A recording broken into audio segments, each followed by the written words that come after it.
საერთაშორისო გადაყვანების რეფორმის თემით. ვიცით, რომ გარკვეული წესები უკვე ამოქმედდა რეფორმის ფარგლებში და ეტაპობრივად კიდევ ამოქმედდება რეგულაციები.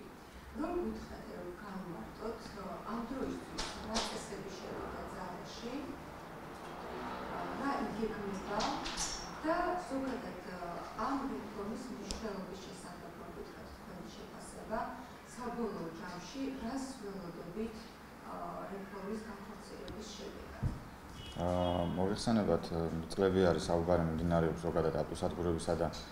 საერთაშორისო გადაყვანების გაუმჯობესების მიმართულებით, თუმცა საბედნიეროდ უკვე მიღებული გვაქვს გარკვეული კანონმდებლობა და რეგლამენტები იმასთან დაკავშირებით, რომ გარკვეული გაუმჯობესება გქონდეს ამ მიმართულებით, კერძოდ ვიცით, რომ ავტოსადგურების წესების ანუ რეგულაციების წესებში შემოდის ახალი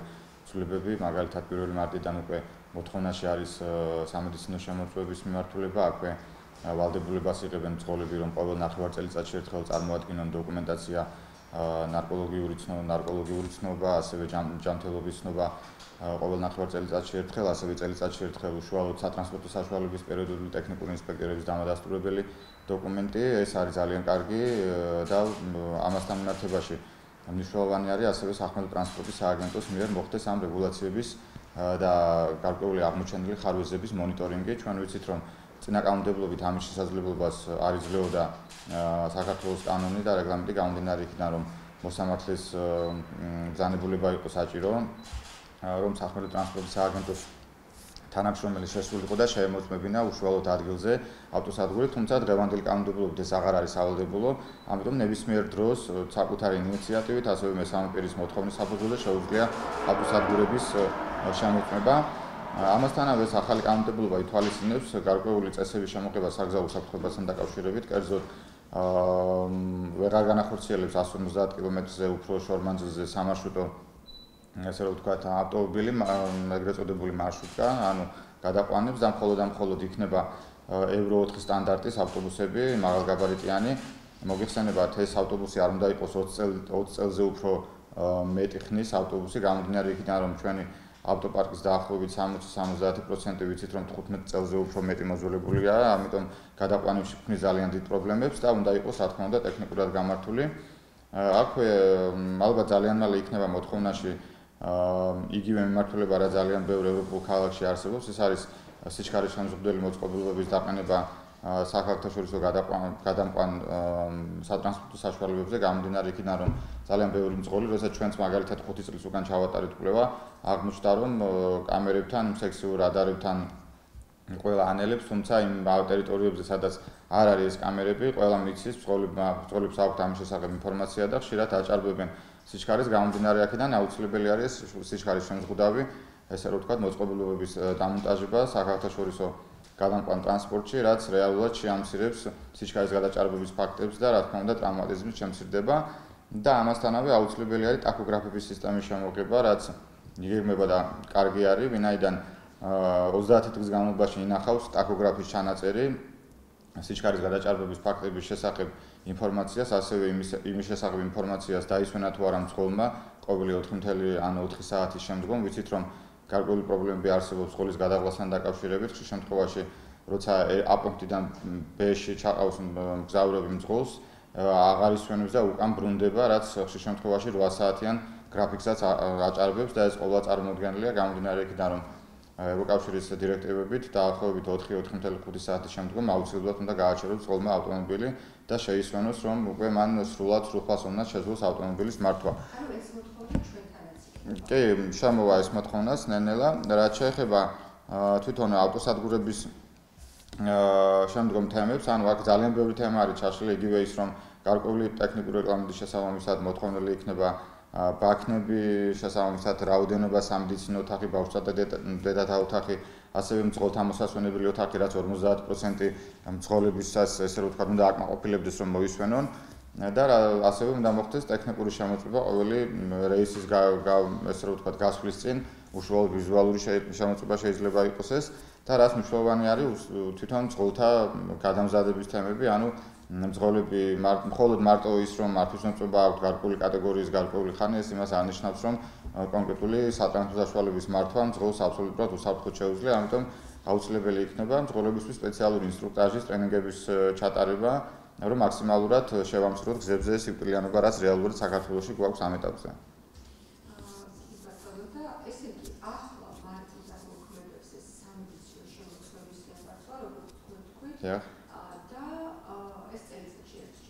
წელიწადში ორჯერ უნდა წარმოადგინოს შესაბამისი ცნობები, ხოლო წელიწადში ერთხელ, რა თქმა უნდა, ეს სატრანსპორტო საშუალების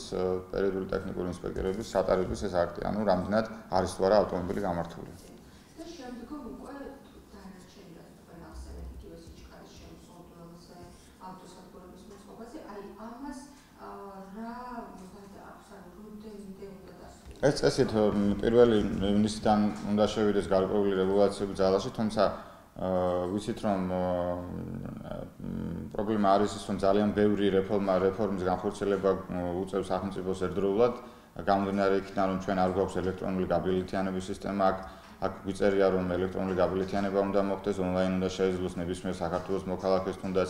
უცხოელ ტურისტს ყიდვა ბილეთის უნდა იყოს დაგეგმილი კონკრეტული მარშრუტები შესაბამისი აბრები ტაბლოები უნდა არსებობდეს და ეს მთლიანად ინფრასტრუქტურის მოწყობა უნდა მოხდეს გამომდინარე აქედან მე ვიმეყარება რომ მაგალითად პირველი ივნისიდან ყველაფერი ეს ძალაში შევა და განხორციელდება, თუმცა ეტაპობრივად რა თქმა უნდა ეს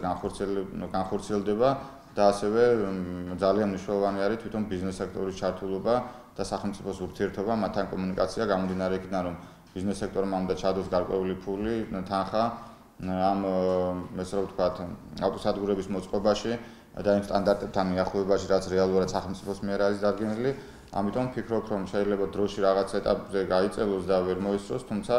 ის მნიშვნელოვანი მიმართულებები, რაც უშუალოდ საგზაო უსაფრთხოებას ეხება, სამედიცინო შემოწმება და უშუალოდ კონტროლი თვითონ მძღოლების, ეს არის ძალიან მნიშვნელოვანი გამომდინარე იქიდან, რომ ჩვენ წლების განმავლობაში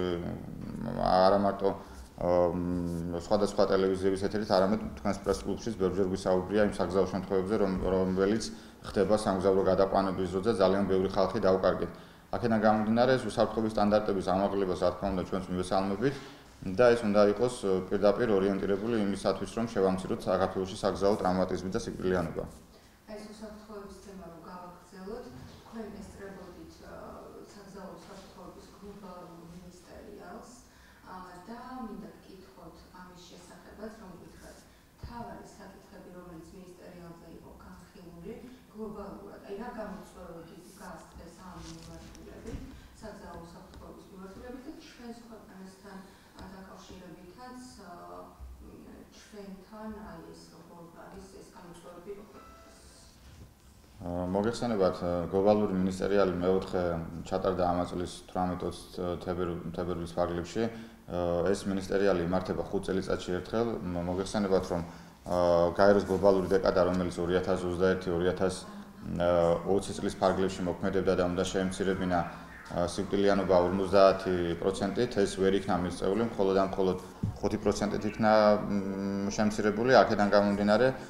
2021-2020 წლებშიც იგივე პრინციპი დარჩა, ანუ განახევრება საგზაო შემთხვევებით სადასიკვდილიანობის და დაშავებულობის. ამიტომ გლობალური მინისტერიალი მიეძღვნა ამ თემას, დაახლოებით 120-მდე ქვეყანა იყო შეკრებილი და 2500-მდე დელეგატი ღებულობდა მონაწილეობას. შესაბამისად დელეგატებს შორის იყვნენ სხვადასხვა მთავრობის ხელმძღვანელები, მინისტრები, სხვადასხვა საერთაშორისო და ადგილობრივი ორგანიზაციები და ამ სფეროში ჩართული ექსპერტები და დეკლარაციის ბოლოს მიღებული იქნა მარაკეშის დეკლარაცია, რომელიც მინისტერიალის ბოლოს, ანუ მივიღეთ მარაკეშის დეკლარაცია, რომელიც გულისხმობს ქვეყნების ჩართულობას და მათ შორის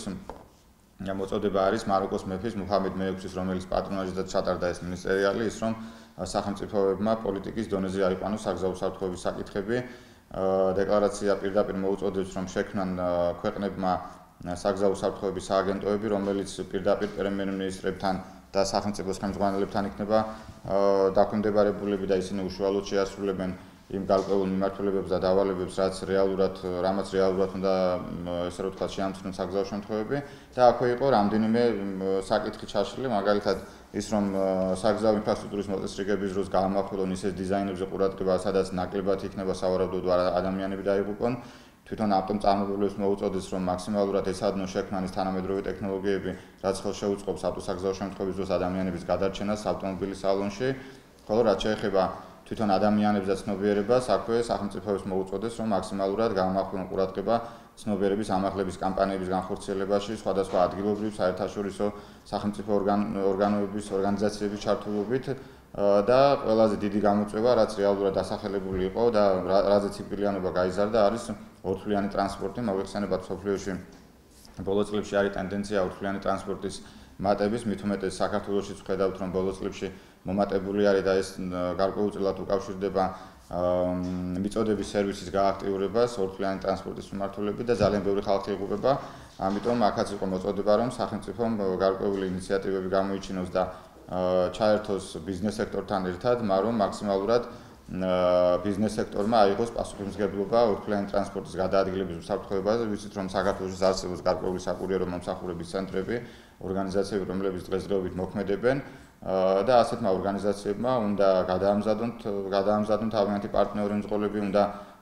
ტრენინგები ჩაუტარონ შესაბამისი, უნდა მისცენ ინსტრუქტაჟი და შესაბამისად უნდა მოახდინონ ესეთი, ესე რომ ვთქვათ, დატრენინგებული და სერტიფიცირებული მძღოლების გამოშვება ქუჩებში, ვინაიდან ბოლო წლებში დაახლოებით თუ არ ვცდებით 15%-ით გაიზარდა მათი სიკვდილიანობა ზოგადად გლობალურად. აქედან გამომდინარე დეკლარაცია შეუერთა 50-მდე ქვეყანა და გეტყვით იმასაც, რომ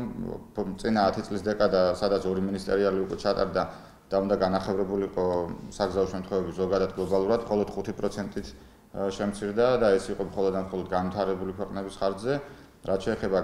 განვითარებად ქვეყნებს, აქ მზარდი არის სტატისტიკური მონაცემები და აქედან გამომდინარე უფრო მეტად